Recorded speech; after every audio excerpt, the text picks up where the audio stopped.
keep refreshing. It hasn't come up yet. Okay, we are live for Coffee Chat virtual. This is the first time we've ever done something like this. This is McLendon-Chisholm, and Councilmember Scott Turnbull is with me today. I'm Mayor Robert Steinhagen, and for those of you who are joining us, this is kind of the thing that we do with citizens every other week or so, where we'll sit down and find out what's important to them and talk about issues that are important to them as well. On the phone as well is Adrian Balcom. Adrian, are you there? Yes. Hi. Hello. Okay. So Adrian is kind of, she really helps head up our, our communications and a lot of things that we do around here. And so it is great to have her. So if you have questions, you are welcome to call and we can talk. So okay. Before we go to questions, if you have a question, you can call City Hall and leave your name and number with Lisa Palumbo, who is our city secretary. She'll take your name and number down. Let her know what you want to talk about. She'll call you back when we're ready to have you on, and then we can kind of discuss and have you on and discuss whatever you want to talk about. Really, it's an open session. So why don't we talk about a few of the issues that have been going on lately that I think are important to citizens, and obviously the EMS contract, or excuse me, the fire rescue contract, McLendon-Chisholm Volunteer Fire Department. We just sent out a newsletter that went out from the Office of Emergency Management, of which the mayor is the director, and so that's by ordinance, not by anything else. So if you've got this, you may have questions about it, and we sent it out so that we could kind of update you on all of the things that are going on. We realize there's a lot of citizens who don't get on the web, or they don't look at social media, and obviously a lot of misinformation, especially is on social media, which is pretty much why I don't participate at all. Do you? Yeah. So it's kind of a really kind of a hotbed of misinformation. So that's why we sent this out, so that you could get the straight scoop, all the facts directly from your city government and city officials. So this says a lot already. Scott, what are some things that maybe this publication didn't share, and are there any updates that you can kind of give us about that? Well, one thing that transpired in the last 36 hours or so,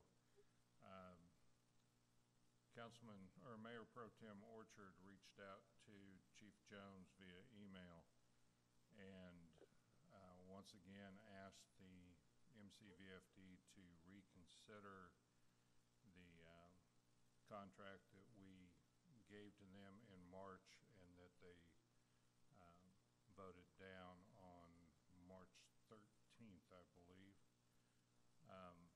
which is transitioning the MCVFD into the city. It guaranteed same level of service through September 2019. We sent that that contract to Chief Jones yesterday afternoon.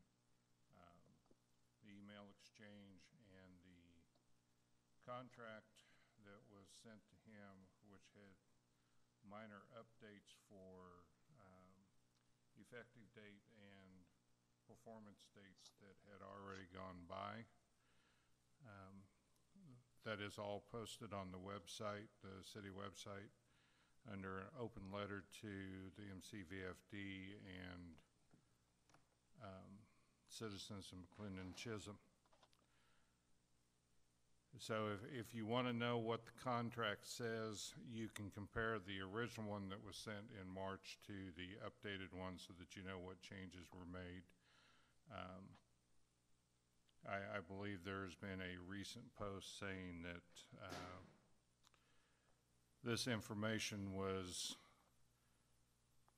well, that we had not sent anything for consideration to MCVFD other than a $33,000 all-volunteer contract, which is also incorrect. On March 20th, we sent an email, or actually David Butler, city administrator, hand-delivered a contract for services to fire protection to the MCVFD that had a value of $64,000 per annum, which is the same as what they receive from the county for protecting the unincorporated areas. So that's the latest on the contracts. All right, well, great. So, you know, a lot of people are putting out misinformation, obviously, about the fire contract. And what do you think is the most misunderstood thing about what's occurring right now? Well, that's going to be, that's really up to the individual, I suppose. The one thing that is misleading in the information that is out there is they say that they're transferring $1.4 million worth of assets to the city, or that is their offer. Unfortunately, that's not totally accurate, because if you request their income tax form, you will see that the actual value after depreciation is somewhere around $300,000. Most of their equipment is at what is known as salvage value. It has been fully depreciated. The two pieces that are not are the 2014 pumper truck and the 2017 brush truck. However, they took accelerated depreciation on the pumper truck, so in their books it's actually been reduced that way. Okay, I think my mic just went dead. No, you're still on. Oh, I can okay. still hear you. I'm just So there's, as I said, misleading information. On that same document, it shows that they've spent somewhere around $900,000 over the last several years purchasing equipment, and that was the purchase price, not its current value. So when you hear that 1.4 number that they so cavalierly throw out, remember that that is basically their interpretation of what it would cost to replace their equipment, rather than what the equipment is actually worth.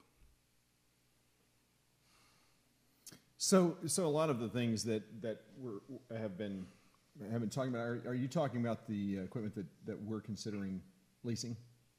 Or are you considering are we talking No, about I'm talking about their equipment. Okay. And so the brush truck, the depreciation basically was paid for by the city of McLendon-Chisholm, or how exactly was that paid for? Well, the brush truck came from their surplus funds, which, according to statements made to the city council by fire department leadership, those funds were obtained through our payment of depreciation or / replenishment funds to the MCVFD. They were also stated that this was a way to it was a leveraged asset for or a leveraged investment of assets for the city, which we would get back when the MCVFD came into the city according to the 6-year plan that would have been in 2021.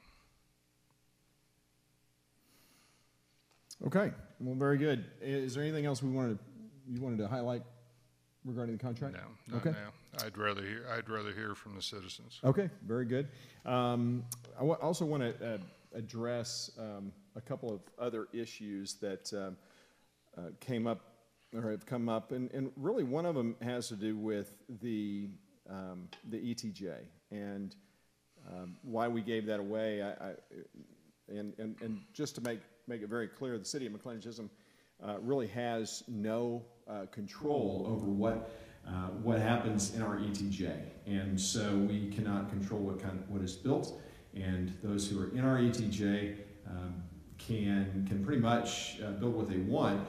And the ETJ that we gave away, the 4,000 acres, I think one of the things that should be understood is that our the extraterritorial jurisdiction, which is where you get the ETJ from, that extends a half mile from the border of our city.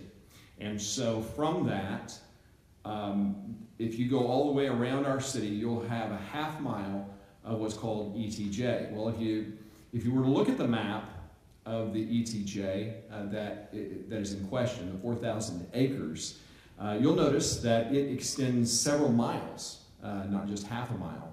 And the question is, how did that happen?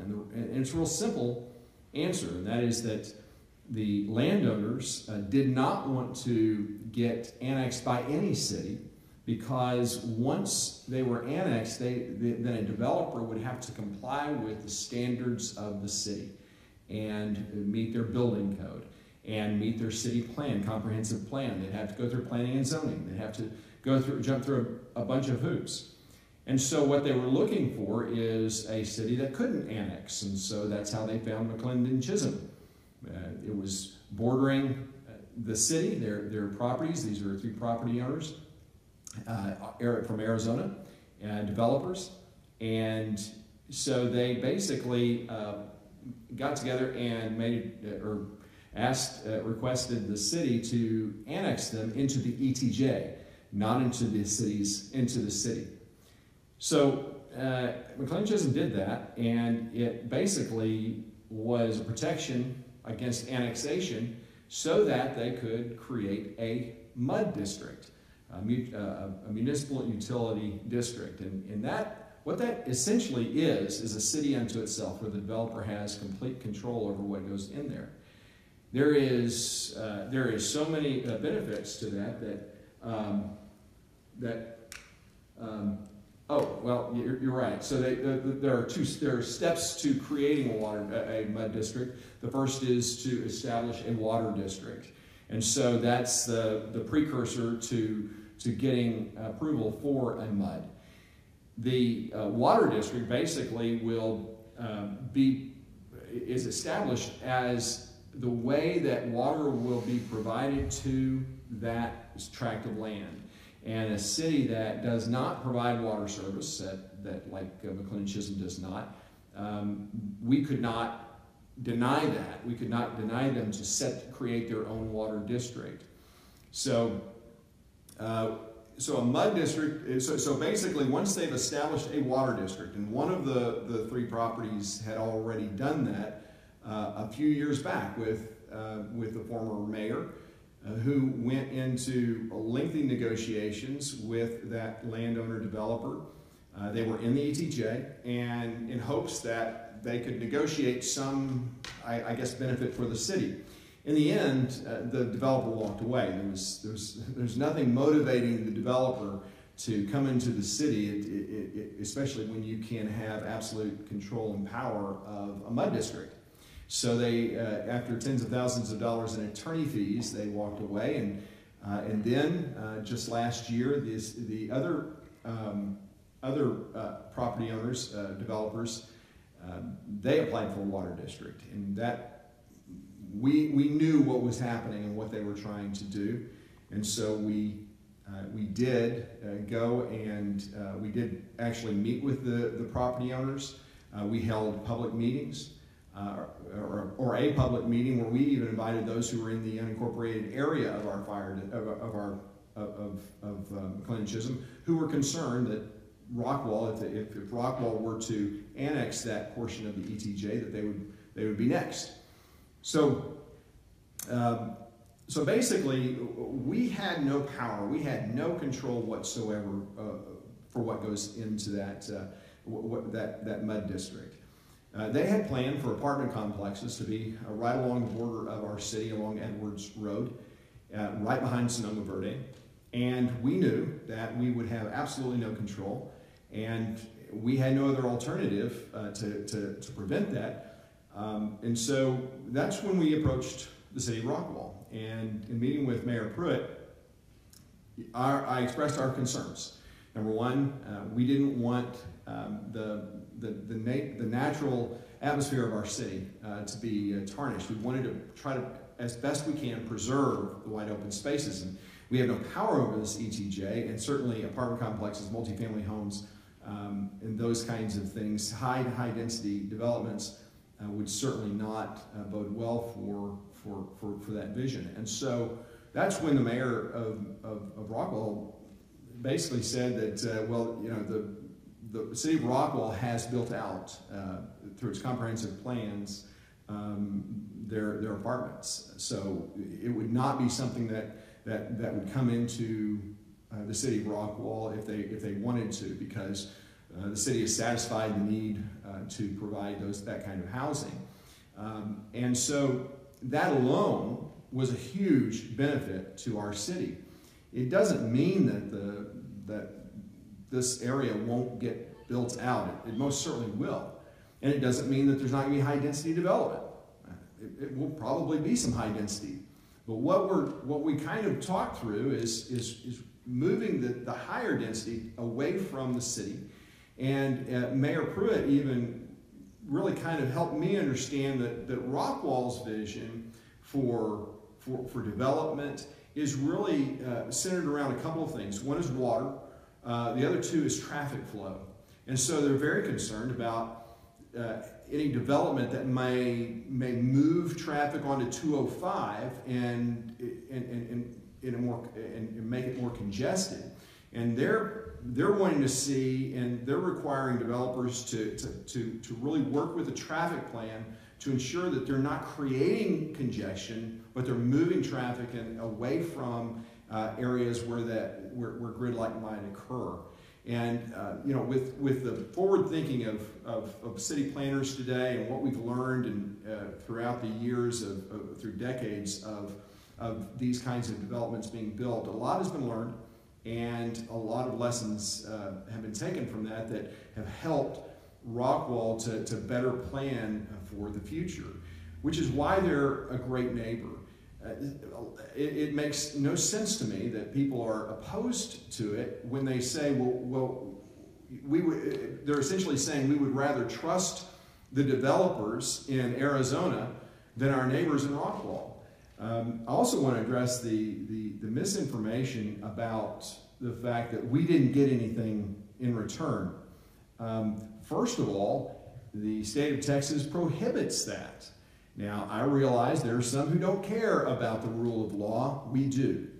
And we're not going to put our city in jeopardy by creating a transaction that could put us in legal jeopardy later down the road. So we feel like we got a lot out of this transaction. Number one, we have freed ourselves from the possibility of apartment complexes, especially along our border, and we know that the vision for the Rockwall City Council, and you know, I was at a candidate forum listening to the candidates running for council, and they're all moving in the same direction.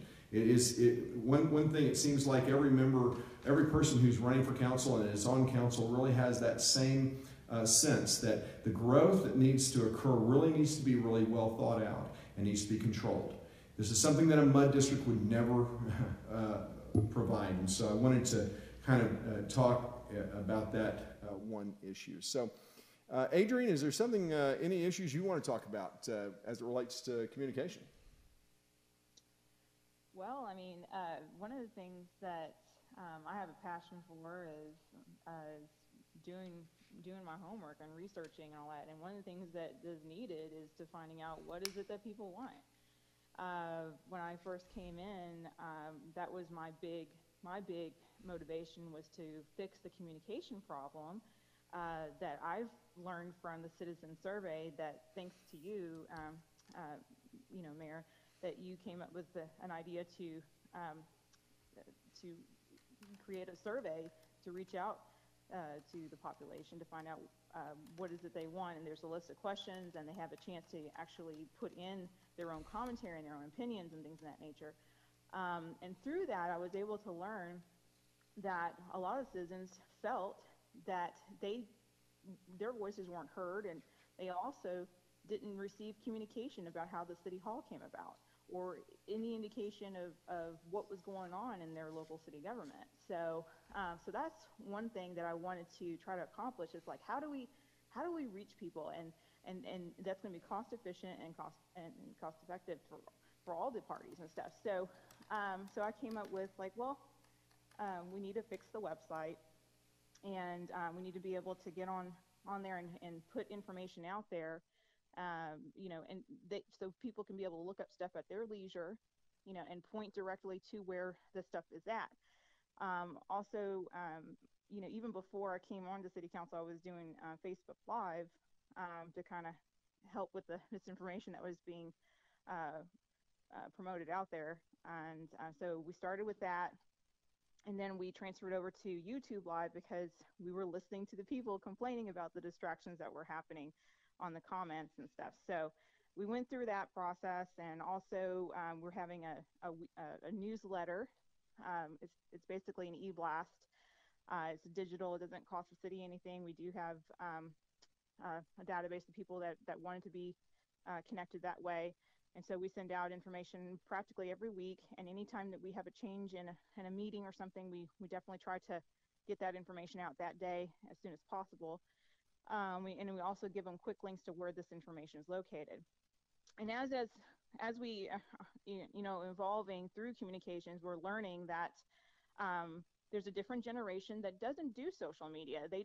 They're not on the website. They would appreciate, I just learned this last night, they would appreciate an actual physical newsprint of a newsletter. So we're going to start going down that path. Another thing that I brought in is the idea of having these coffee chats. And before, we had meetups where people would come and actually talk to us, like, face to face, because that wasn't happening in the past. And so we were making ourselves available between 7 and 10 a.m. on certain scheduled dates, and so we were promoting that. And now we're doing a virtual chat right now. So for those that are not, this is Councilman Turnbull.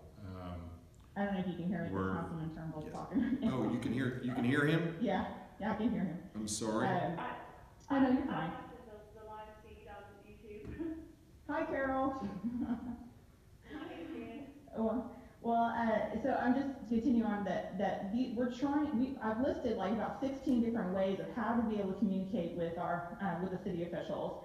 And we're even offering like video conferencing. Like for me, I'm at home with my children during the week. I have to literally schedule my time appropriately so that I can be able to meet with people.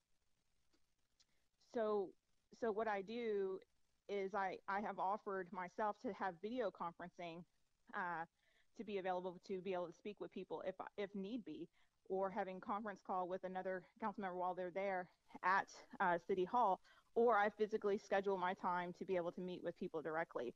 And so I listed all these different things that we are doing to be able to meet with people, to hear what they have to say if they can't make it to City Hall, or they need information on what's going on. So we are trying to be proactive and making sure we are getting connected with people so they know what's going on. So hopefully that kind of gives you a little bit of a feedback of what we're doing.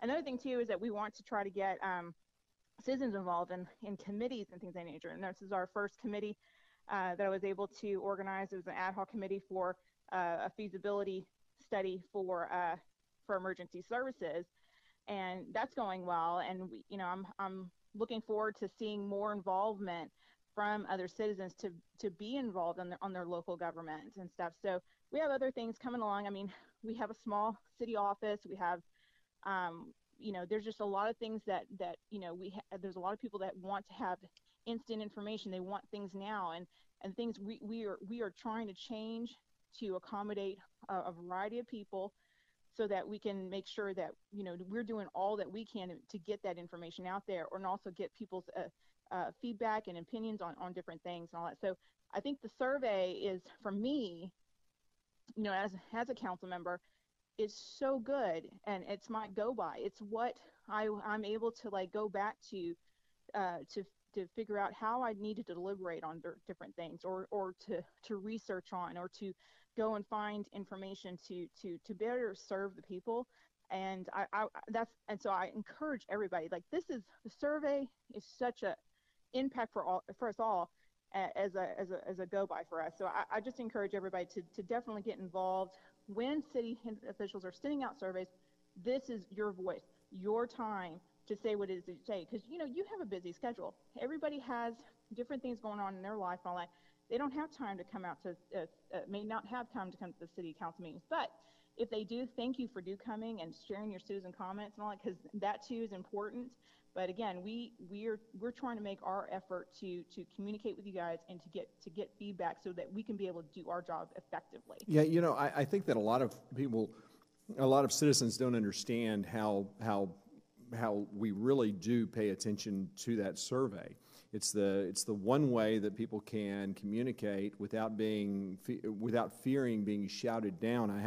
I had a neighbor yesterday stop me in my car, and we were talking about how what he's seeing on social media, and he said, I was thinking about saying something. I said, don't do that.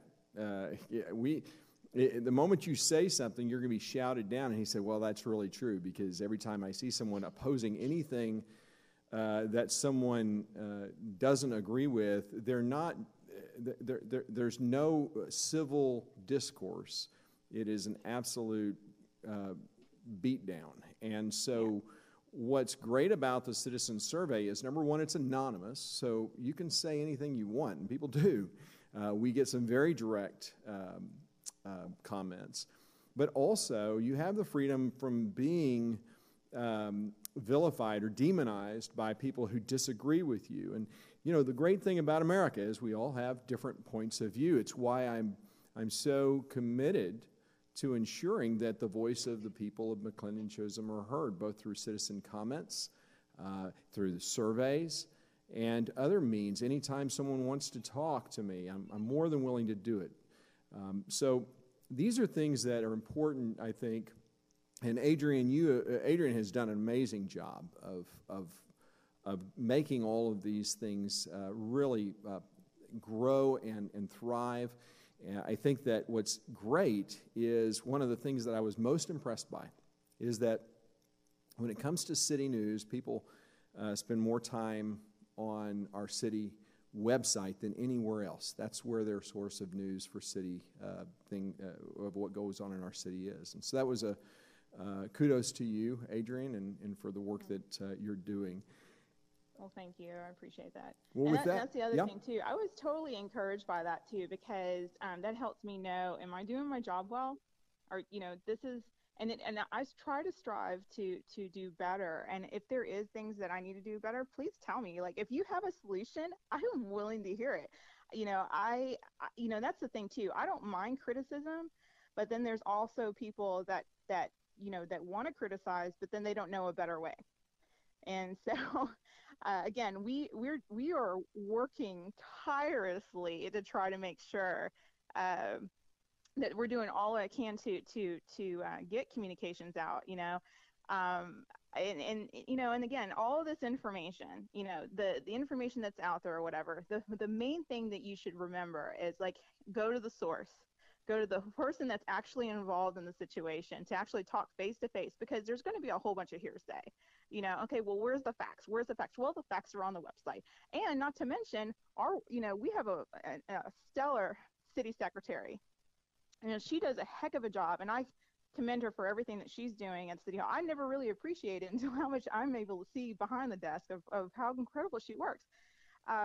She creates these minutes and all that. So people, you'll get the story, you'll get the information. There's audio to back it up. There's video. We have a playlist of all the videos that have aired of our council meetings. Now, some of them I will admit that there has been audio and visual issues and all that. But you know what? We're trying to work cost effectively and cost efficiently, so we're doing everything ourselves. It's funny because Rockwall, the city of Rockwall, has just started doing video broadcasting of their city council meeting. It's amazing what they're doing, and all the cameras and everything that they have. But there is a cost to that. Adrian, what is our budget on all the video, all of the stuff that we have done to broadcast and ensure that people are informed? How much have we spent so far? Technically zero. Zero. That's right. Zero. So just a lot of man hours. I don't know if we can equate that to time, but that's right. The cost. But yeah, and just to kind of give you guys a figure, we don't have to do this. Okay, we absolutely are not required to do this. In fact, other cities thought most cities don't. Yeah, most cities don't. They thought that what we were doing was like, wow, that's pretty tough. That you're pretty bold that you're doing that. You really want to do that, and absolutely we want to do that, because one of the things that we're, again, back to the citizen survey, the transparency, the things that were going on at City Hall, all these things all encompass why we're doing this.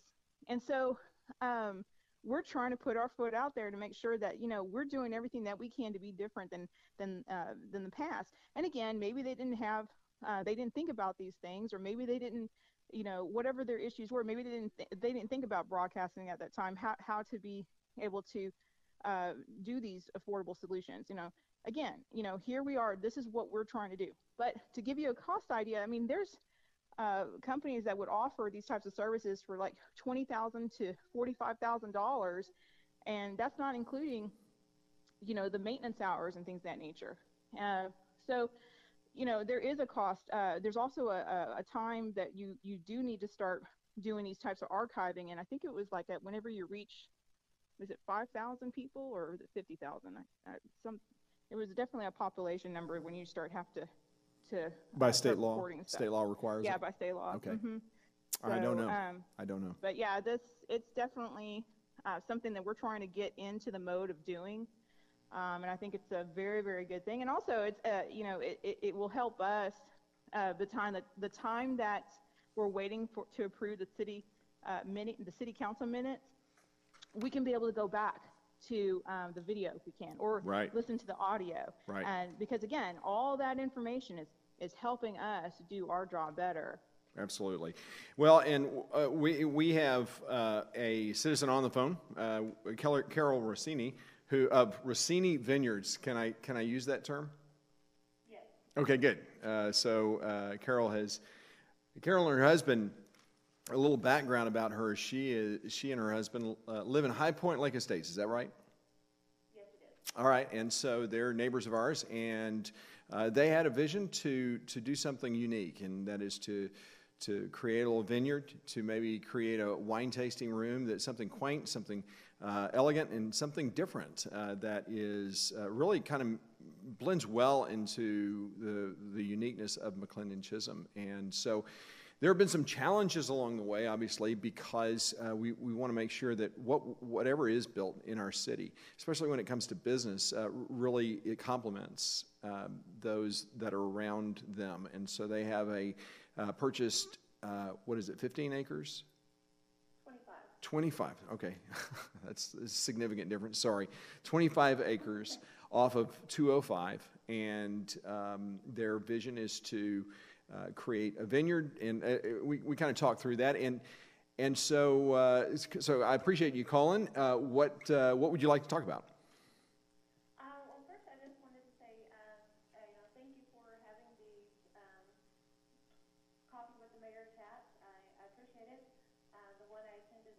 I learned a lot from one of our neighbors. Me too.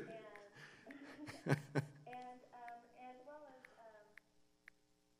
the mayor, your availability and the council members' availability, to speak with me anytime I've got questions or, I need guidance on how to walk through a procedure. I just want to let y'all know that I very much appreciate y'all's availability and the transparency that y'all have with all these live broadcasts and the open forums and things that you have. It has helped us learn a lot in trying to navigate opening this business.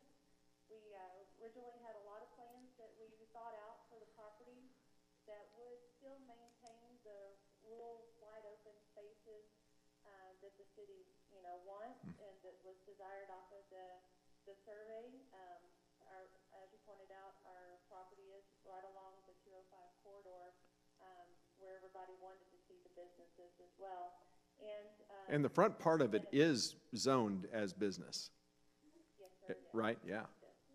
So in hearing our neighbors and their concerns with our long-range plan, my husband and I have, greatly taken that into consideration and are working towards a new plan to, scale back and just have a beautiful vineyard and, like you said, an elegant and beautiful wine tasting room and winery on the front of the property. The remainder of the property will, maintain its agriculture and, definitely will maintain its wide open spaces. So as we go forward with this new plan, we're very much hoping that our neighbors realize that we heard them and we want to be good neighbors and that will be for us in our new endeavors and not oppose our new endeavors. Well, I agree. Well, I just have to commend you. Yeah, go ahead. I have to commend you, Mrs. Rossini, that, well, it's really nice to hear that a developer is willing to work with a city. That's, to me, is a very important thing. I mean, of course, you can choose any city that you wanted to be in, but you chose McLendon-Chisholm. And I thank you for listening to our citizens, and specifically our neighbors, by the way, and you quickly acted. And it was on the day of a public hearing, if I remember correctly. Is that right? That's right. So thank you. One of the things that the neighbors that you met with, they were very impressed that you listened. And I've got to tell you, what was interesting is when I was meeting with the developers of the property that we were just talking about for the ETJ, the 4,000 acres, it was interesting because it was the first time I really heard what I'm sure most cities, the pitch that most cities get, and that is, well, we had this great plan to build a community, and this community is going to be this and this and that and that. And I sat there and thought that I was so insulted by the developer because they thought, well, rather than coming in and being a part of our community and being a complement to it, they wanted to create their own little world, and that astounded me. That cities, and I see why. And if you go around to different municipalities all over Texas and the nation, you see that they create these little pockets of little contained communities. But McLendon-Chisholm is a community, and Carol and her husband want to be a part of this community. And what I appreciate is that not only do they want to do something unique for our community through a business, and what's different, I think, and what's so unique about them is that they really have a passion for what they're doing. So this is a love for, I know Carol loves the wine and they love the whole atmosphere of that. And I think there's a lot of people in our community that really would enjoy that kind of environment. So I just want to say thank you so much for listening. I don't know that we're going to have very many people like you coming into our community. I feel like a lot of them, we're going to be in a battle the whole time. But man, it was astounding to me. You came in, and Scott, you were there, and I mean, it was like that. Well, her response was, "Well, we just won't do that." Well, we can change that, and you're very unique, and we love having you. Mm-hmm. Well, thank you. I appreciate that very much, and I look forward to getting everything on the road. We do too. We do too. Well, thank you for calling in. You're our first call ever, so we can chalk this up. You're our. We'll make sure that we make note of that. So thank you so much. Thank you. I appreciate it. Y'all have a great day. You too. Thank you. Thanks, Carol. Well, we've. Wow. Yes. Do you have something? Wow, we had our first call. I know. It's kind of fun. I have to note this, okay, because we actually put the phone number out, and that we have that we're interested in any citizen from McLendon-Chisholm to call in. Right. And so, so we're waiting for anybody else. If you want to call in, this is the number 972-524-2077. One of the things that has come up. Okay, I'm going to go back to fire department. Can I do that? Sure. All right. So one of the solutions is when our very first survey, citizens expressed frustration that the city of McLendon-Chisholm, the people, the taxpayers of McLendon-Chisholm, are funding 83% of the fire department's budget. The other 17 are coming from the county through a sales tax, not through property tax. And so those who are in the unincorporated area of the fire district, which makes up 2/3 of the total fire district, contribute nothing financially to their fire safety. And so one of the solutions that has been brought up is an emergency services district. And I think, if that's what those in the unincorporated area want to do, then by all means, they can do that. The question is, should the city, should our taxpayers, should we bring the city into an emergency services district or an ESD? And my answer to that is an emphatic no. The reason why is because citizens are already taxed for public safety. And what an ESD is, it's a special district, just like a PID or a MUD. It is a taxing district which can tax as much as 10 cents over and above what you're already paying for county, for school, for school district, and for the city. So when people say, well, it can actually lower your tax rate, well, that's impossible. It is a taxing district. The whole purpose is to tax. So the idea of lowering your tax rate is just simply unfounded. We did, in the newsletter that was sent out to the Office of Emergency Management, we included on the back of the insert that you received, it's a question and answer about an emergency services district that can give you all the information that you're going to want to know about that. So I do want to make sure that you're aware of that. Now, Adrian, in working with working with feasibility of fire protection, Adrian, can you kind of share with us a little bit about what the committee is doing, when you guys plan to meet next, and what we can expect in the coming months or coming weeks?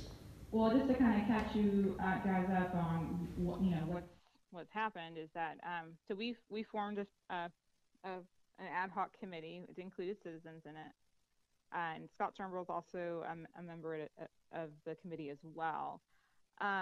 What's important to note is that we're doing everything that we can to be cost efficient with our budget that was requested of $5,000. And that money is to go towards the actual consultant and or any type of things that we need for a future town hall meeting, that I hope that many citizens come and listen and from the presentation that we will be giving. Now, the date hasn't been set yet because we need to wait to get proposals back from potential consultants.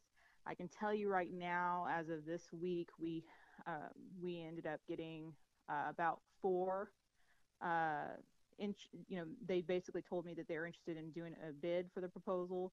I have received at least 1 sample proposal to consider, and I have to send that out today to the rest of the committee to review. But it's just information for us to determine a recommendation that we would recommend to the city council and as well as to the citizens of McLendon-Chisholm. What are some viable options for us, not to start up today as well as long term. So this is the plan, emergency service plan, and a real one that we could actually use as a go-by for our city. I know that word gets tossed around a lot, like that you hear that there was plans, a 6-year plan on it. There has never been a plan. It was a timeline, a funding timeline. It was an actual timeline, that a financial one. Which they modified during last year to say that they're before they can come into the city, they need a ladder truck. In a $1.5 million fire station, right? Which would have only have happened through a bond because benefits. There's no other benefits. There's no way of us to be able to make that happen. And through the study, we'll be able to determine like the best course of recommendation to recommend. And we don't know what that would be because again, we're just getting. This is the very, very beginning stage of it. But our hope is to definitely do a presentation. We're going to go through all the historical calls in the last 3 years. There's going to be information on, to help us determine when the demand of calls happen so that we can be able to be prepared for staffing of when people need to be staffed. This is so far the data is telling us that that we have more EMS / MVAs, motor vehicle accidents. We have like less than 5 structure fires, and don't get confused. Whenever you hear the word structure fire, it doesn't necessarily mean a house, like a full-on house blaze. It could be like an actual. One of them was an RV that was on someone's property that was engulfed in flames. So. And how many of those have we had in the last 3 years, structure fires? A total of 5. 5? That within the city. Okay. Yes. And like I said, there's also, brush fires, and there's controlled fires. So you got to be sure what are you physically asking as far as like what was actually on fire, because numbers can get tossed around and make it seem like Can I ask you this question? Sure. So are you going to be able to separate the different, are you able to identify controlled burns versus brush fires? Yes. Okay. Well, and good. all of that data will be presented to where you can see it at a town hall meeting. And again, one of the things that's really cool is that we can be able to go back to the calls that are centered from our dispatch, which is Rockwall County Sheriff's Office, and they've been a huge help in providing the information, as well as other fire departments.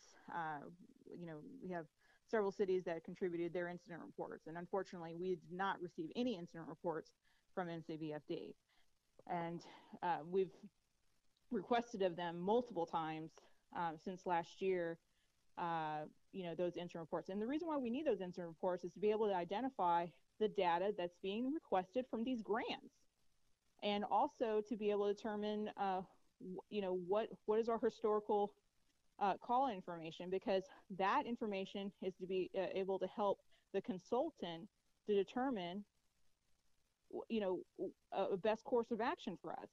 So all of that to say is that, you know, partnering with your city is important, especially if you're a contractor and a public safety agent.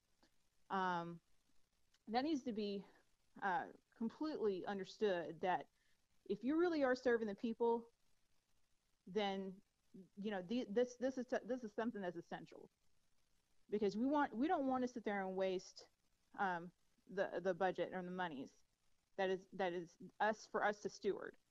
And so it is our job to get down to the facts and nitty gritty of the information, because we're the ones that are going to be held accountable. And so anyway, so the presentation will be held as soon as we get the information from the consultants, and it'll be very soon. I set a deadline for April 30th.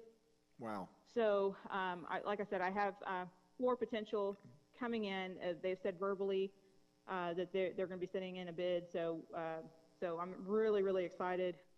One of them did say that they should have it in way before 4:30. So we'll see, as in April 30th, not 4:30 like the time. So great. Yeah, and so we have a diverse committee. I'm thankful for each one of them. We have one that's a individual that's in accounting. He's really great with numbers. Another person that's worked with fire departments with his construction, and another is in real estate, and another is a very creative person. So I mean, we just have a diverse committee here, and I'm excited to working with them, and every one of them has zero problem in asking questions. So I'm glad that everybody's very proactive in that. That's great. That is really great. Well, thank you for that update. And I also want to talk about, since we have some time, finances. Now, the finances sometimes are not the most exciting thing, but when you hear Scott Termel talk about them, I mean, it just lightens the whole room. So, I know. no, I do want to ask you a couple of questions. No, we do. Being in all seriousness, so the city, I hear the city is in debt or is going bankrupt. What's the deal with that? Well, to my knowledge, we're not going bankrupt. Of course, we kept you from having the credit card too. You talked to my wife, I guess. Yes, we are in debt. The City Hall bond was 2.125. Yeah. Face value.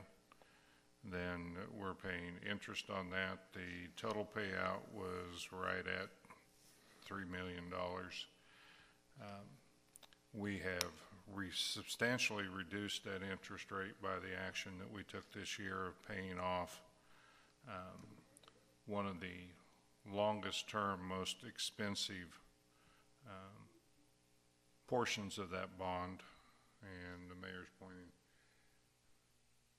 We saved $226,800 in interest for taxpayers. So that's what we did in 1 year. We have, I believe it's 5.9% of our 15 cent, or excuse me, 5.9 cents of our 15-cent tax goes to debt services to pay off the City Hall, but that's the only debt that we have. Now that 5.9 cents, I think taxpayers are surprised to learn that once that debt goes away, so does that portion of the tax rate. Is that correct? Yes, that bond, when that bond's paid off, automatically that debt goes away.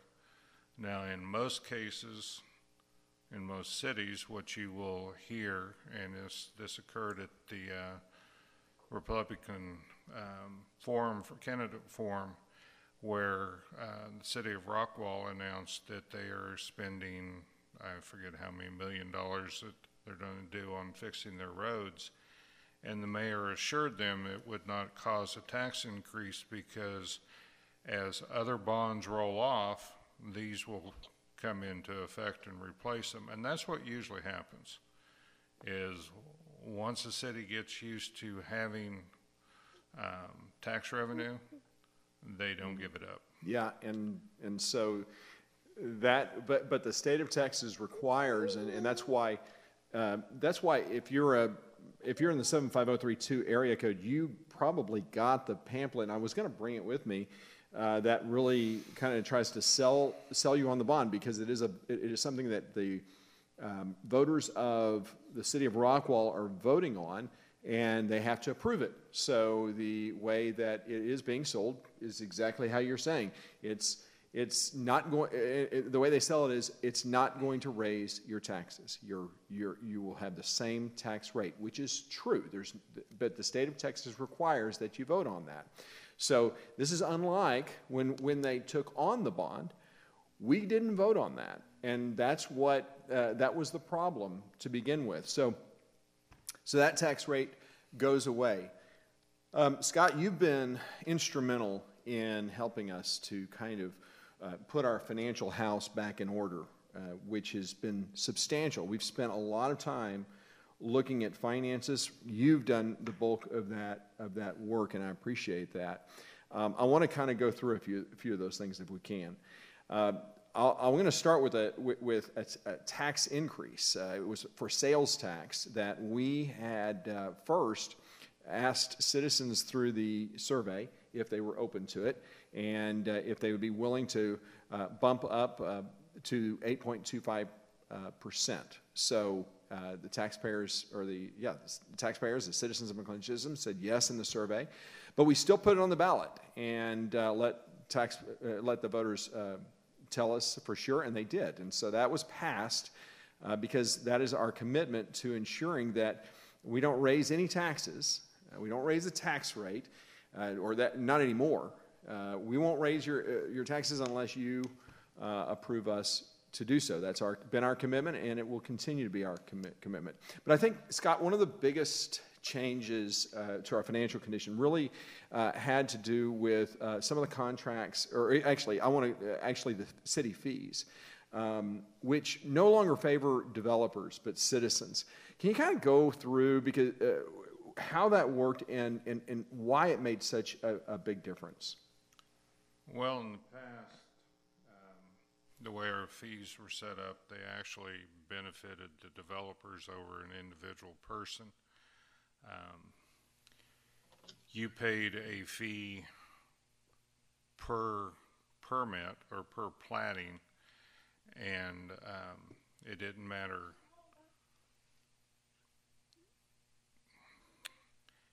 if you were platting one lot or 10, you paid the same fee.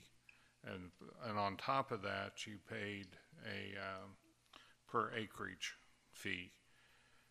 So if an individual went out and bought 1.5 acres and wanted to put a house on it, he was going to pay the same fee as a developer who had, say, 20 acres that he was going to put 10 homes on, or actually, say, 20 homes on, because we only had the one fee for the platting. We changed that so that it is per lot there is a fee plus a per acreage increase, and that has increased our revenue substantially because the developers are now footing a large portion of the bill up front. And I believe we are at about 300% above on our developers' fees than what we actually budgeted. That number may not be 100% right.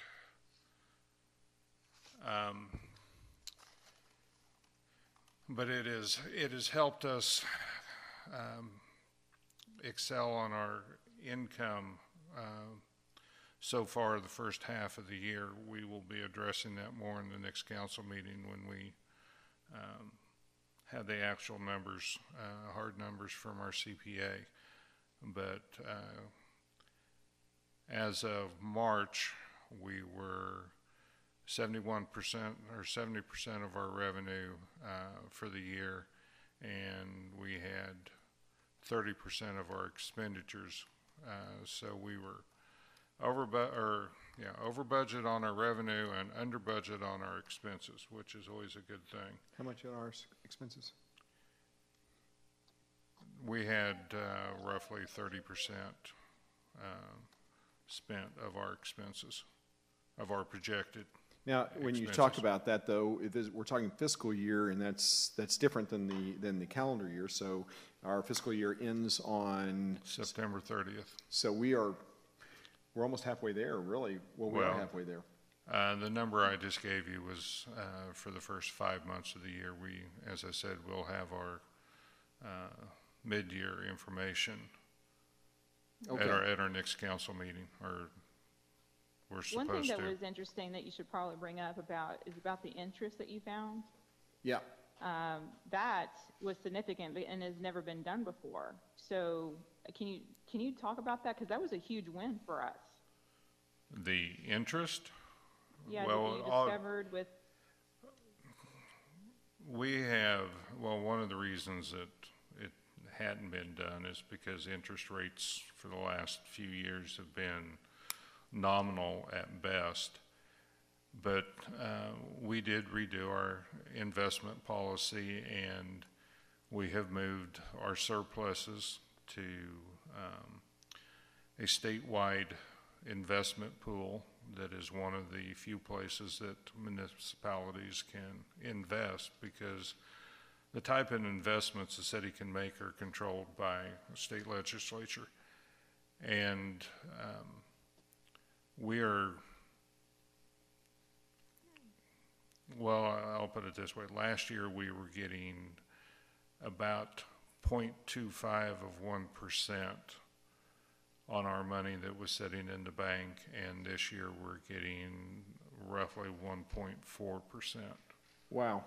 So we're not going to, be able to pay off the city hall with this additional interest, but it is definitely an improvement. Oh, new numbers just in, folks. Yay, the city secretary just handed me the new financials.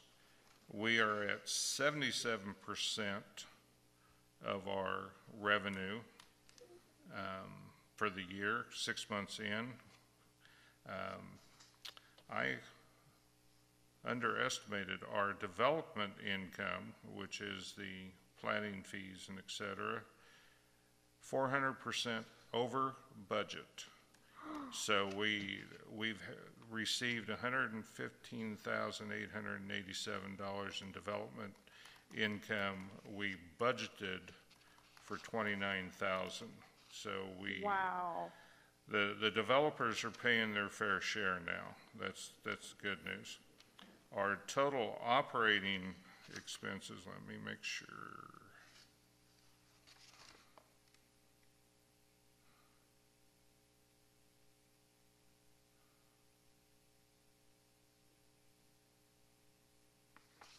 I want to make sure don't misstate something, because I'll be held accountable. Our total operating expenses are at 37%, so we are about 13% under where you would expect us to be at the halfway point. So we're doing good. That's great. That is very encouraging. And a lot of this, and this didn't happen through a tax increase, and that's the thing.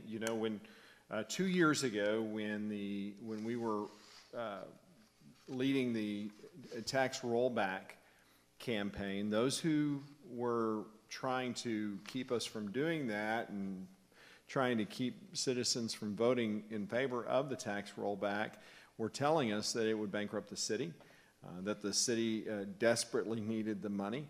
And the fact is there just wasn't good management, financial management taking place, and that a lot of decisions had been made decades before and had never been revisited. It's one of the things that we've done as a city council is review everything. In fact, Adrian, you live in Sonoma Verde, and one of the very first, I would say in the very first 4 months of me being on city council 2 years ago, we brought in everybody that had anything to do with Sonoma Verde, from the developer to the manager of the PID to the bond company, Boyd London. I sat right behind them, actually. I didn't even know what they were doing there, but apparently y'all were going to interview them to learn about what was going on with the PID.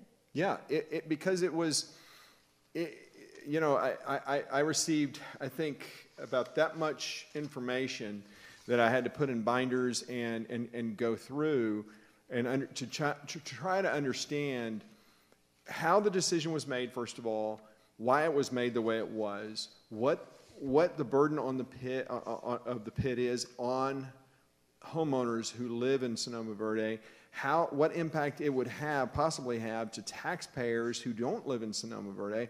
And so we've gone through those processes with everything that the city has really touched. That has been a commitment to us, and it has made all of the difference. Number one, we've renegotiated several contracts, including our attorney's contract. And Scott, you played a big role in that. You were the one, actually, I think, who brought it to my attention and said, "Hey, I think we should renegotiate these attorney fees." Isn't that right? Wasn't it you?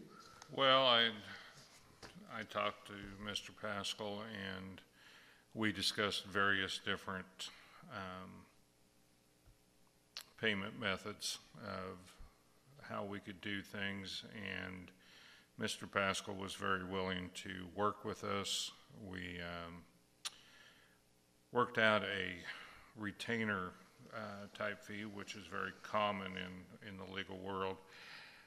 So, but in return for that, we got a sizable reduction in his fees, his hourly rates. The other thing that we have done, and this is also substantial over previous years, when developers came in, or actually when anybody came in and worked with the city to and needed the services of our city engineer, our city planner, and our attorney to do a developer's agreement or whatever, the city footed those bills. And when we did our fee change, we said, okay, we'll give you 1 hour free for you to come in and work with our professionals and get your questions answered. But if you're actually going to do a project in our city, you're going to pay for the professional services. So that has reduced our cost considerably over what we've paid in the past, and that is, I think when we get to the year's end, it's going to be very, very surprising on how much we have reduced that way. Well, and that is significant. I mean, we're questioning everything, which is so refreshing, and it was fighting you tooth and nail to get you to be willing to come on to city council and endure this. And so I feel like one of my greatest accomplishments is in convincing you to come on the council, frankly. So kudos to you. I know you'll never forgive me for it. I get it. You've always told me that, but hey, it's good for the city, and I appreciate it. But there's other things. So and I know we have a caller. Well, it should highlight. Hold on. What's that? We have a call. Did you say we have a call coming? We do have a call. Okay, just one more thing I just want to add about the lawyer thing. You know, in the past, you know, from my understanding, is they only brought in the attorney whenever they had like a developer agreement coming up or something, or maybe it was at Christmas time that they came in. But we actually utilize our lawyer because we want to make sure that we're doing everything by the book and making sure that we're being proactive in whatever it is that we're doing to make sure that we're in line according to TOMA and all that. So what's interesting is that you know, we had some contracts that we learned that weren't right with the city back in November, and we had it rescinded because we ended up talking with our attorney and things of that nature, and we discovered that it wasn't appropriate. So it is definitely a good thing that the city is talking with the city attorney on different subject matters, because we're trying to make sure that we're in line with the law. Okay, I appreciate that, Adrian. You're because I wanted to talk about attorney fees as well, and I'm trying to call a number, and It's not going through. no, it's I must be doing something I think wrong. you have to dial 9. Well, yeah, I figured that one. All right, so let me try it one more time. It's funny because at first it said I need to dial a 1, so I did, and then I did it. And then it said, it's a local call. You don't need to dial 1. Mm-hmm. So we'll see if we'll come on. But I do want to talk about attorney fees as well. I want to add to what you're talking about. Sorry, the noise I'm not sure if you could hear me very well when I was talking. Oh, I can. Yeah, we can hear you.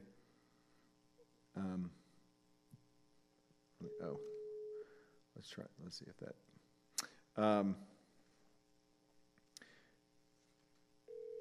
Okay, it's ringing. Very good.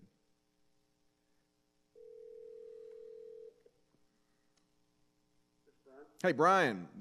This is Robert Steinhagen. We've got you on Facebook Live. How are you today? I'm good. Actually, it's YouTube Live. It's YouTube Live. I'm sorry. What did I say? You said Facebook. Oh, sorry. YouTube Live. Okay. Now, and just be aware that this is 2 Aggies talking, so it may not be real understandable, right? No, go ahead, Brian. You had some questions about the survey, and I'll pull it up while you're asking your question, so I can. Okay, so, yeah.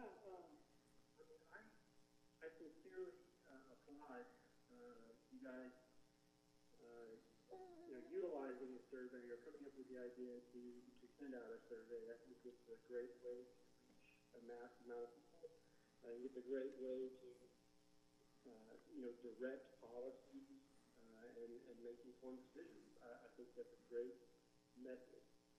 Thank you. I did have some questions or concerns regarding the content and the format of the survey.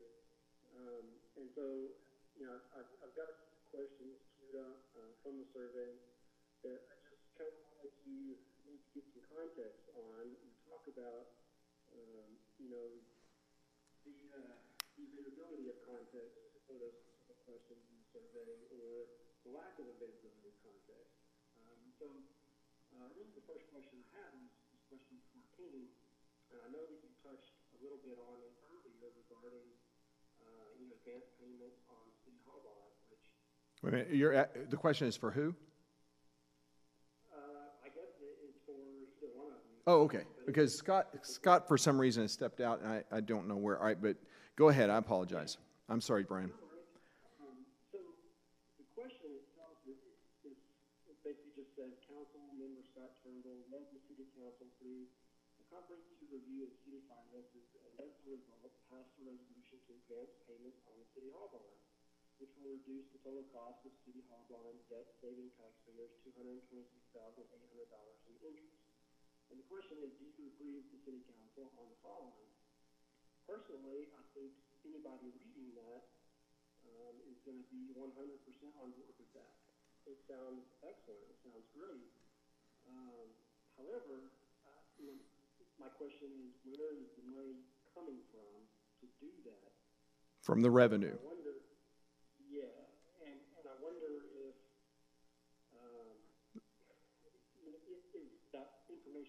provided on where the money was coming from, if the result of that question may have been a bit different.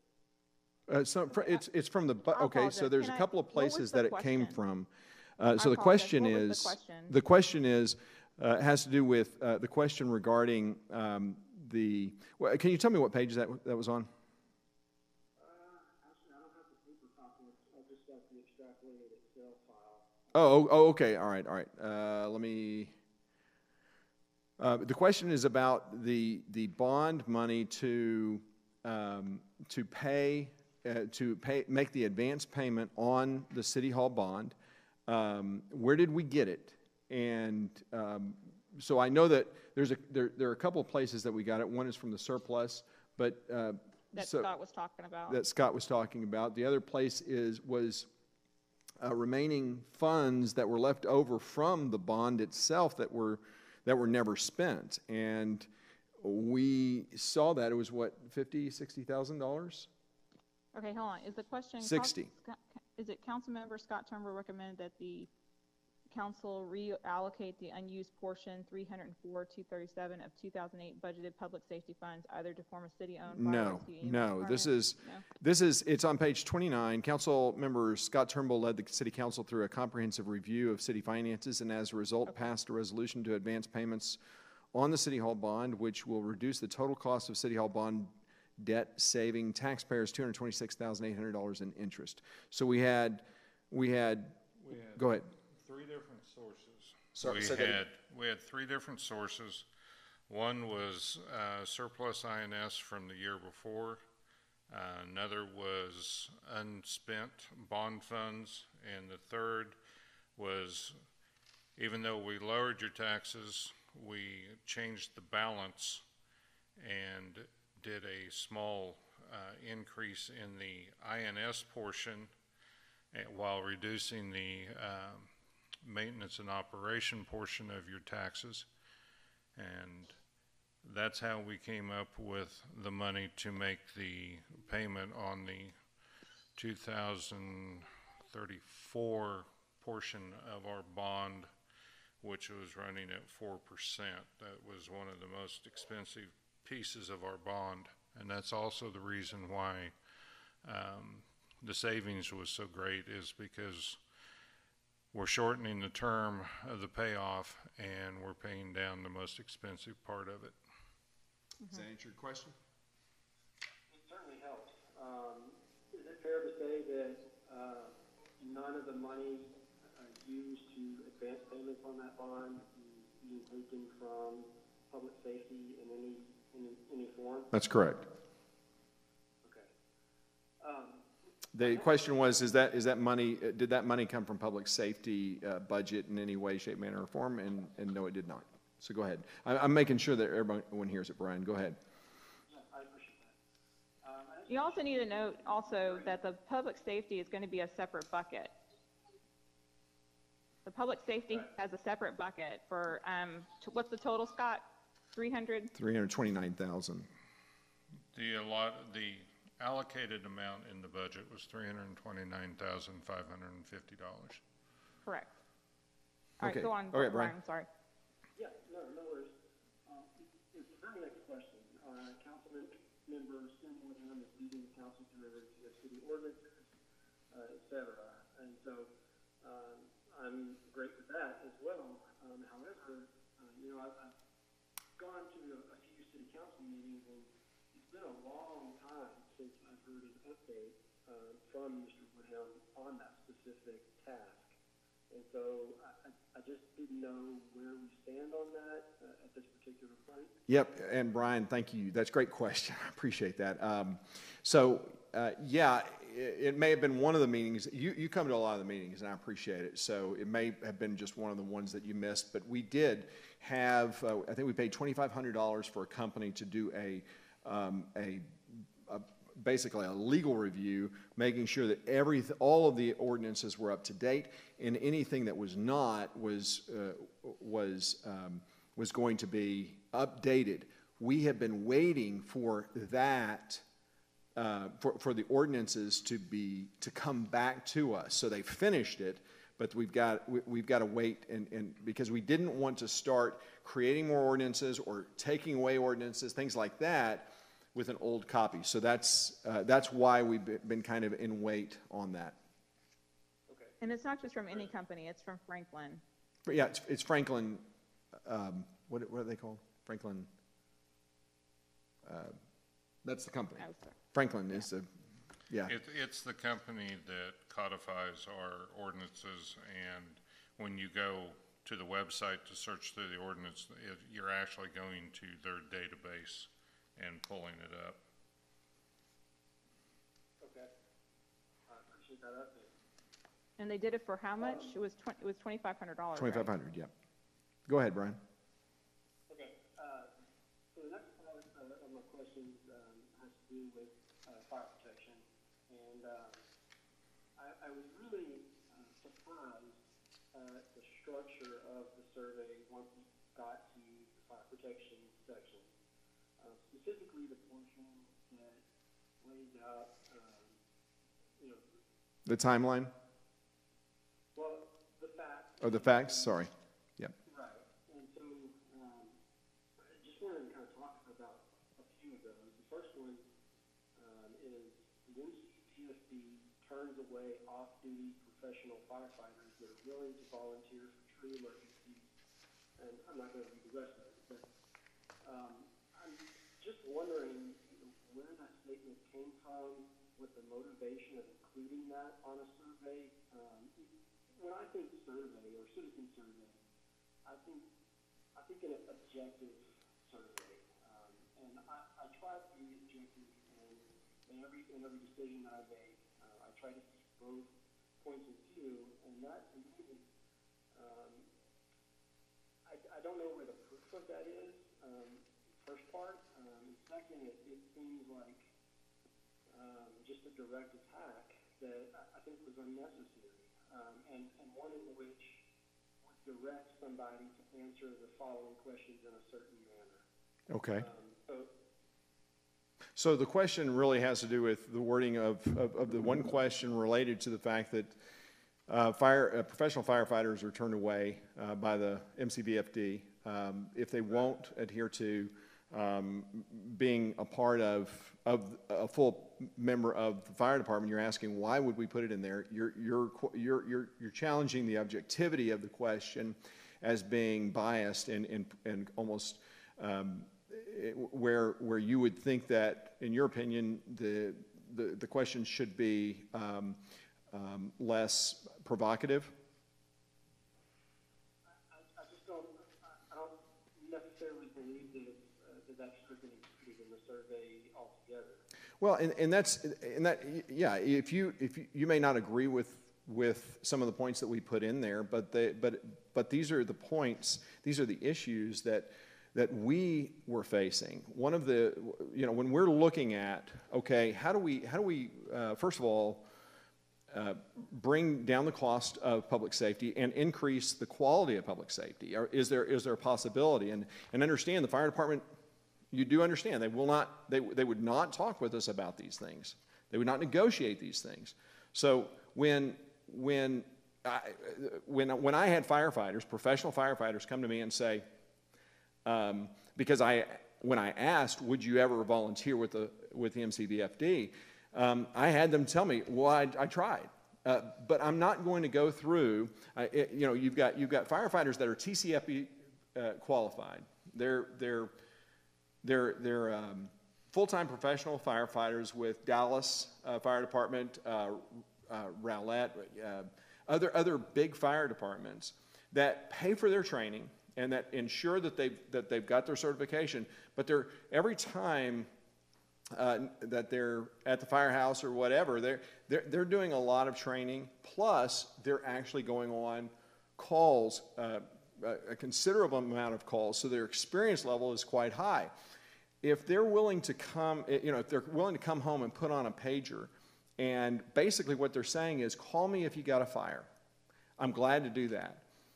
I don't see why we wouldn't be willing to do that. Now, I think one of the challenges may be, well, how are you going to pay for bunker gear? Well, that was one of the things that I was proposing, is the city will pay for the bunker gear. For a professional firefighter that wants to sit at home and when he's in district, let you know when he's available. That's an important point that we're saying, no, you've got to go through training. You've got to go through the meetings. You've got to jump through all of these hoops. You've got to be a part of our group. And bottom line, when there is a structure fire, a house fire, the argument that, well, when you have a group of firefighters who can predict one another's, what they're going to do and how they're going to operate, I find that a little suspect, because you've got, if you have a house fire, you're dependent on mutual aid. Rockwall, Royce City, those are the fire departments that you're going to see. Heath, they're going to show up at the fire scene, and they're all going to be working that fire. They don't work every day together. They don't work. They have their own entities, and so that's why that's there, because it's a real issue. Yeah, Adrian. So the question was, people being rejected to volunteer, and the thing is that, just to make sure to hone in, it's like the person is supposed to be is required to go to all these meetings, to go through all their training, all that. They're already working somewhere else full time. They just want to be able to help their community. They want to volunteer their time whenever is needed. So we have, and I know Mayor Steinhagen has heard from a personal person, and so have I. I've heard from two. I've heard from multiple people that basically they did not like the leadership in regard to how they were expecting them to perform with all these meetings and all that, and they had other places to be for full-time on it. So all they wanted to do is to be able to help their community whenever the need is there. So is that question accurate? Absolutely is accurate, because we've heard from personal people who are firefighters that have complained about that. That's the gist of what you're trying to ask, Ryan. It's like, how could we put that in there like as if it was an attack? Well, and I think it's a fair question if you don't understand the context. And so my argument is that I have expressed my concern that the fire chief is focused on paid firefighters and not focused on recruiting volunteers. And what I had hoped, and when I first came on the council, what I was hoping is that we could start really focusing on volunteerism and trying to cultivate that. And of course, that idea was not well received.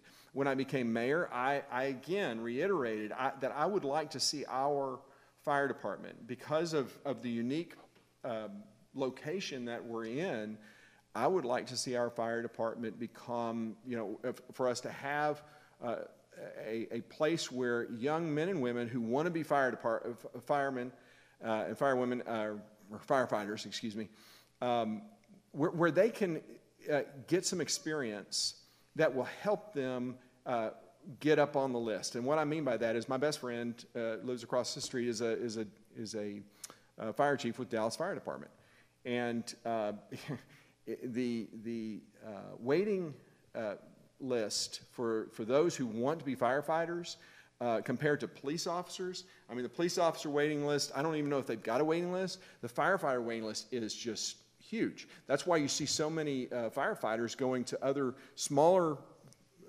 fire departments and then transferring over to a bigger fire department like Dallas. They can, offer more benefits and long-term benefits and things like that. What I was hoping that we could do is create a place where these young men and women could get some experience, could get training. Through either grants or the city, we would help fund their training so that they, yes, they may not be here for a long time, but eventually McLendon-Chisholm will become, in my opinion, a kind of that place that if you want to get that training, if you want to get that experience, that's the best place to go. Yeah, And note too that these program ideas are coming from experienced fire chiefs, and these fire chiefs are saying, like, this is something that you guys should have, is it's an incentive program. Yeah, for volunteers. That's right. You're right. Yeah, Brian, did you hear that? Because that is an important point. What I just said, you want me to repeat it? Well, the firefighter. Yeah, go ahead. I was saying that the fire chiefs that we've spoken to, because we were asking, like, how is it that your programs are successful for volunteerism? How are you getting people to volunteer? And what are some things that you're doing that we should consider? And so they've given us ideas of, like, okay, well, this is what we're doing. We have given them not appreciation, number one, taking them out to dinner, those, honoring them, and two is give them incentives, and so we are considering all of that as part of a program that we would like to be able to instill. All right, thank you. So go ahead, Brian. What's your next question? Yeah. Well, I just wanted to kind of provide a final point on that. Sure. Would it be possible for you to provide me specifically, a name or two of ones that actually applied for the MCV thing or turned back? I don't want you to release that over the air here, but Brian, Brian, we can talk. I'll talk to you about it, but very unlikely, and I'm going to tell you why. Not that I don't trust you, but unfortunately, and you tell me if I'm wrong. When people stand up to this force in our community, they rue the day. And that is a troubling issue. And so right now with the division of our city, I'm not comfortable giving that. What I may do, and Adrian, you too, we could reach out. He wants to know the names of those people, those firefighters who said that. I'll reach out to them and talk to them and see if they're willing to talk to you. Would that be okay? I just kind of want to understand the conversations that they had between the MCDC and themselves, just to understand the true context of what's going on here. I'll tell you one of the stories that I'll tell you one of the things that one of the guys said is he said that when he went to talk to the fire chief wanted him to give him a test, and where he put on his bunker gear in so much time or something like that. And he said, I started to do it, and then I was like, forget it. You're clearly not taking this seriously. So that was kind of the impetus. And firefighters, they're a salty group. They don't suffer fools. They're very a lot of them that I know and have run across just through knowing my friend. They don't like to play games, and so that was the major, that kind of gives you a flavor of what they were up against. But I will definitely reach out to them and see if they'll talk to you, if that's all right.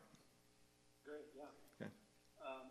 The next question is the reduction of the response time for Rockwall County EMS from 11 to 8 minutes. Yes.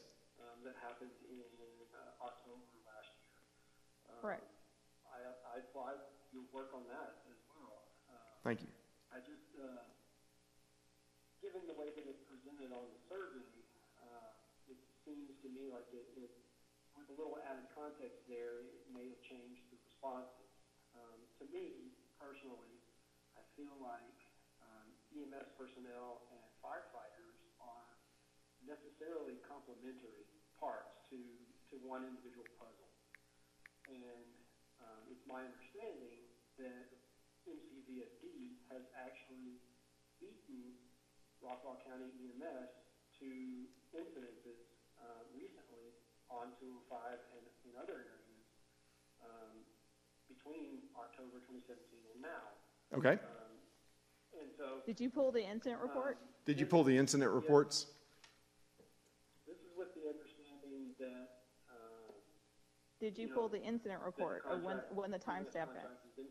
No. Did you pull the incident reports from McLendon-Chisholm Volunteer Fire Department?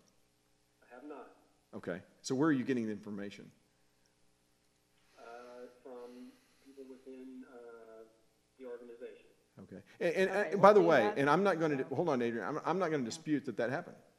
That's very possible, and it's probable that they beat Rockwall County EMS. The issue is the fire. We cannot hold the fire department accountable. They will not be held accountable beyond 9.5, well, even 9.5 minutes. It's a stride time versus Rockwall County EMS. We can hold them accountable. Your point sounds like, well, it's not either or, it's and but.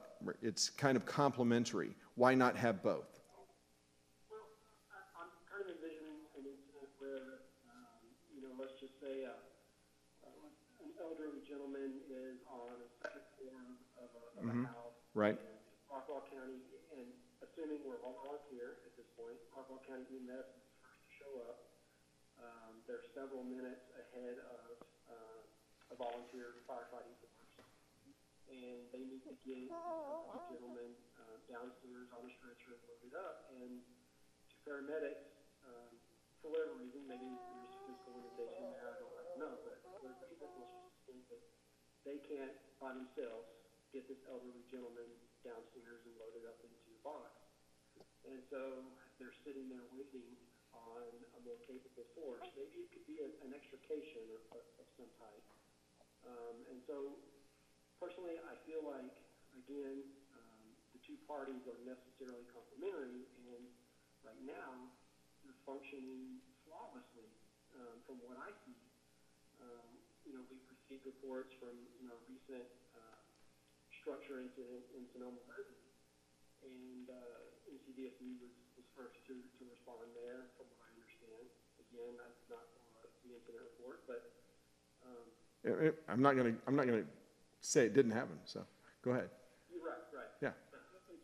That's just personally the way I feel. Oh yeah. I feel like if going to an all-volunteer force, that response time will be reduced, and then there could be a point in there where Rockwall County EMS isn't as effective as they could be or should be because a firefighter is not there. Okay, so to repeat the questions that people are hearing, or your comments, Adrian, were you able to hear everything he said?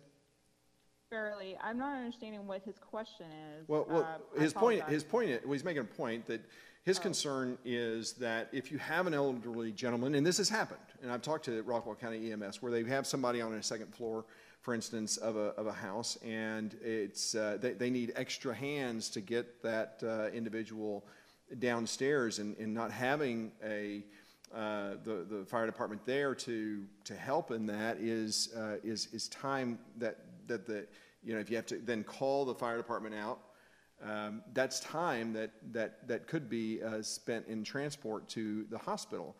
Correct, Brian? Well, you have to keep in mind whenever you Hold on, Adrian.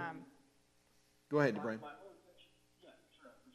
intention of bringing this point up is that kind of context or scenario obviously can't or wasn't shown on the survey. It's just simply a snapshot that Rockwall County EMS has reduced their response time, which is great.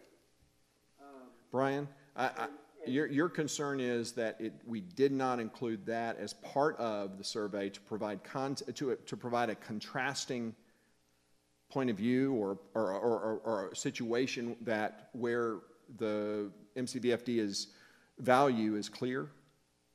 Well, I just think that if there is a particular statement that a response can be different based on context provided or not provided, that it probably just shouldn't be provided.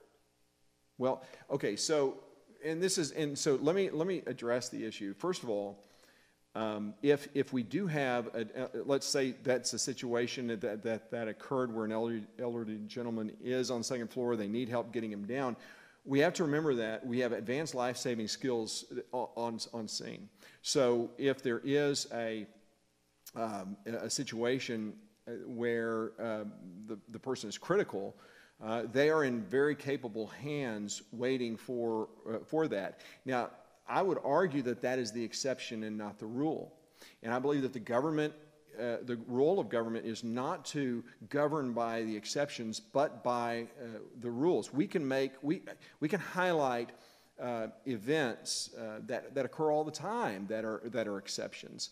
And it's kind of, we have to understand, or I believe it's important to understand, in my opinion, when I look at issues that are fundamental, doing the most good for the most people at the least cost, emergency services is the key. And when it comes to medical emergencies, the Rockwall County EMS is best suited to handle a medical emergency, especially since they can arrive faster than the MCVFD. I think what the problem is that I'm having is that we've wanted to renegotiate. We didn't want to, and I realize you disagree, that you think that we were charging forward on all volunteer from the beginning. I can tell you with absolute integrity that when we started that process, and when I told the fire chief that, hey, we want to negotiate this, I had not even the slightest thought that we wouldn't be funding them for at least $320,000 through the rest for this next year.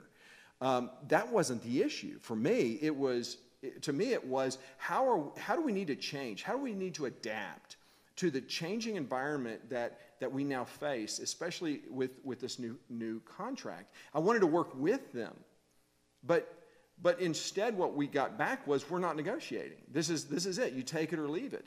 And so in light of that, when we have so few structure fires, to have a capable person, let's just say, if we were to take the Royce City model, which I've looked at and I think is not a bad model, but to hire a fire chief and who can train, who can equip, who can build up young volunteers who want to be firefighters. I think that what we have is what is necessary to maintain the public safety of our community, especially as it relates to structure fires, which is really my biggest concern. What happens when a house is involved in a fire? I want to make sure that we can get those people out in a timely manner. And remember, it's important to remember that we've always had an all-volunteer fire department from 7 p.m. to 7 a.m. And so the fact is, the reason I wouldn't put that on the survey is because you're talking about an exception and not a rule, and not something that is fundamental to what the MCVFD is providing. I know I'm arguing the point with you, Brian. I'm not saying that your opinion is not valid. No, well, it's totally fine. I think you can have some conversations regarding this stuff, and I really appreciate it. And that's why I really like you. I've always enjoyed our conversations. But keep going, please.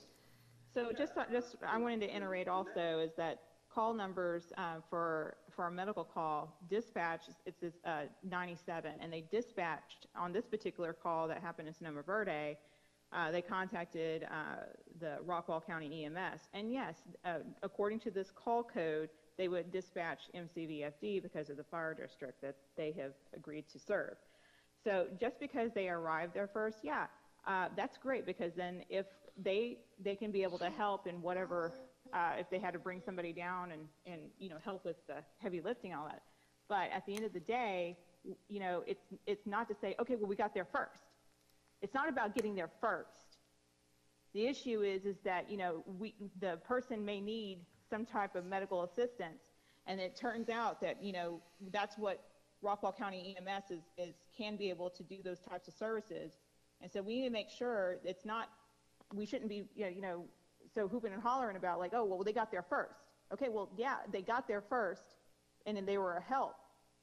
But there was a need, a medical need, and so that was one of the things that we need to make sure to understand, is that there's a purpose for Rockwall County EMS and for them to do their service. Yeah, I mean, the arriving first or whatnot was just kind of to portray the point that, that might be delayed if it's an all-volunteer force. and the effectiveness of the team might thereby... Well, don't you think that we have a plan that needs to be created to be able to avoid those types of situations? I mean, that's the whole point of the feasibility study, is to include all of this. All the questions that you have are valid. And you know what? That it is important to make sure that that is addressed, because I frankly, since I live here, I would want to know exactly how all this stuff is supposed to play out and make sure that we have the right people in place. You know, so I don't want you to think that we're making decisions lightly. You know, this is important. This is dealing with people's lives and safety. Definitely. And honestly, I've always had these questions, and that's the whole point that, I applied for that Emergency Services Committee. And I would have loved the opportunity to ask this question and talk to the experts that you have coming in. The other question I have... And Brian, I'm going to have to tell you, this will have to be the last one, only because it's almost noon, and my wife and daughter are off today, and I'll... But listen, we'll also, if we do this again, we'll have you back on, or you and I can have coffee or something as well. So please, I'm not trying to shut you off. Okay. Then I have one more question. Yeah, if that's okay. I need to get home. No problem at all. So it's the history and the fact that it's shown Rockland County EMS ambulances are manned by 2 paramedics that can perform advanced life-saving emergency medical services, including administering life-saving drugs, while MCVFD can only provide basic medical services. I understand where that's coming from. The phrasing, to me, seems to imply that there's not a whole lot of value on a medical call for MCVFD, and I completely disagree with that. And it's really simplified by the following statement. When did CPR become a basic medical service and not a life-saving service? Well, your question is, when did CPR become a basic medical service and not a life-saving service? Well, it's not an advanced life-saving technique. It is a technique, actually, that we're offering citizens to learn, a family friendly CPR and stop the bleed training coming up on the 28th for that reason, because what I've in researching all of this, one of the things that I've found, which I found very interesting, is, and I put it in this newsletter thing, is that sudden cardiac arrest kills an estimated 200,000 Americans each year, where fewer than 6% of people suffering cardiac arrest outside a hospital survive. However, a 2015 study led by Duke Medicine shows that many of those lives could have been saved if ordinary bystanders simply performed CPR. Brian, my belief is that it's not that the MCVFD doesn't provide a service that is worthy. The question is, as the mayor of the city expending money on services, just because you have a service that provides CPR or even has an AED, doesn't mean that is where we need to be focusing our money. And I believe that we're going to do a lot more lives would be saved if we could train more people in CPR. I want to work with the McLendon-Chisholm Volunteer Fire Department.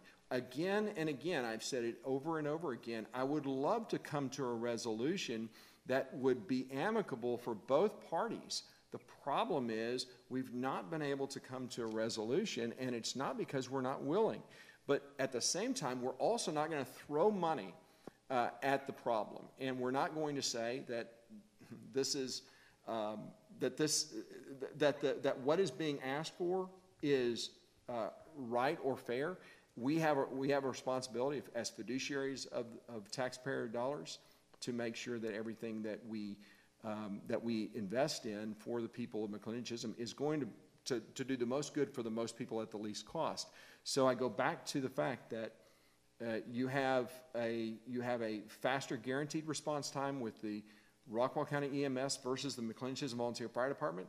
That is that will only strive for and not guarantee a minute and a half strive for time frame for basic life-saving services, I can't justify it with just throwing money at them without sitting down and trying to come to a resolution. Unfortunately, this whole process has gotten has moved us in a direction that we never thought we'd be, that I never thought we'd be in, and I never imagined that we would be starting our own fire department. If you had told me this 2 years ago when I took office as city councilman, I'd say you were crazy. I wouldn't do that because I don't think government does anything better than private sector. But in this case, there's no question that this government, in my opinion, can do a much better job, especially when it comes to the areas of accountability and standards. So, and again, this is an area we disagree on, and good people can disagree. And I hope that I respect your opinion as I hope you respect mine. Absolutely. Brian. Yeah. Yes, sir. Scott Turnbull here. To answer your question, the difference, one of the differences between advanced life-saving and basic is the Rockwall EMS is required to have a medical director who sets their protocols that they have to follow. They have to be able to communicate with that person so that they get approval to administer drugs in certain situations.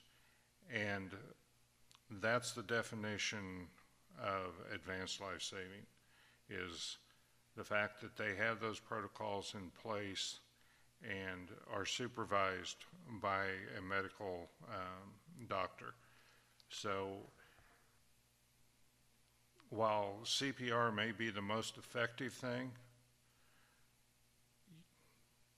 the average citizen does have the ability to learn how to do CPR, and hopefully they will take advantage of what we're offering. But you asked what the difference was, and that's it.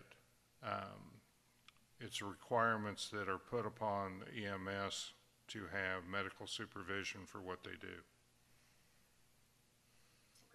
Brian, I do appreciate your call, and I appreciate your time. And I'm sorry I have to hang up, and we've got to end this. But thank you for reaching out. I really appreciate you. Yeah. Sure.